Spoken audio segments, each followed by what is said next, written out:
माँ काली की और भी गहराई से आई चेतावनी। उन कुंवारी कन्याओं के लिए जो पति के अतिरिक्त किसी और से संबंध बनाती हैं। जय माँ काली। हे कन्या, तू माँ की सबसे पवित्र रचना है। तुझे सृष्टि का आरंभ कहा गया है, पर जब तू स्वयं अपनी पवित्रता का अपमान करती है, तब तू केवल अपना नहीं, भविष्य की संतानों का भी भाग्य कलंकित करती है। अब माँ काली चुप नहीं, मैं तेरे अंतर्मन तक उतर आई हूँ। माँ की अंतरात्मा से निकली चेतावनी। तू जिसे प्रेम समझ बैठी है, वह तुझे सिर्फ देह के लिए देखता है, और तूने उसे वह सौंप दिया जो सिर्फ तेरे पति का अधिकार था। अब माँ काली तुझसे पूछती है, क्या तू प्रेम कर रही है या अपने भविष्य की कब्र खोद रही है? माँ कहती है, एन, जो स्त्री अपने शरीर की पवित्रता को खेल समझे, वह जीवन भर सच्चा प्रेम नहीं जान पाती। विवाह से पूर्व संबंध आत्मा की मर्यादा का विनाश है, और माँ ऐसे आत्माओं से मुंह फेर लेती है।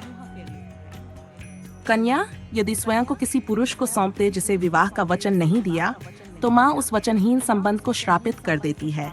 माँ का भयानक उत्तर, जिसने माँ बनने की शक्ति को वासना की भूमि पर गिरा दिया, उसकी कोख माँ की कृपा से वंचित रहेगी, और जब वह सच्चा प्रेम चाहेगी तो हर दरवाजा बंद मिलेगा। आत्मा पर लगेगा माँ का दंड। तू चाहे दुनिया से छिपा ले अपनी गलतियाँ, पर माँ काली की दृष्टि से कुछ नहीं छिपता। मैं तेरे हर कर्म को लेखा जोखा शुरू हो चुका है। यदि अभी भी बचना चाहती हो तो लौट आ मेरी शरण में। आंसू बहा पर पाप दोबारा न दोहराना। तू चाहे कितना गिर गई हो, माँ फिर भी तुझे उठा सकती है, पर तब जब तू सच्चे दिल से पछतावे की अग्नि में स्वयं को सौंप दे। प्रायश्चित की गहरी साधना। शास्त्रीय दिनों तक माँ के चरणों में मौन साधना करो।